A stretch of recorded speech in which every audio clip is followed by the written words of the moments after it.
Happy new year to all.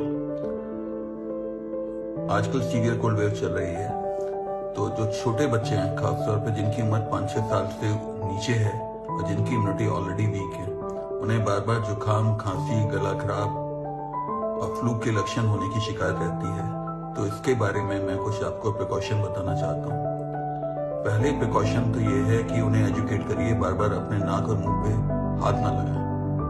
और दूसरा जो सबसे इम्पोर्टेंट है, उन्हें एजुकेट करिए कि फ्रीक्वेंट हैंड वॉश करना है। केवल हाथ धोना ही नहीं है, प्रॉपरली हाथ धोना है। अगर ये 2 प्रिकॉशन बोल लेते हैं तो उनकी जो फ्रीक्वेंसी ऑफ अटैक की है, फ्लू की, कोल्ड की, कफ की, वो काफी हद तक कम हो जाएगी।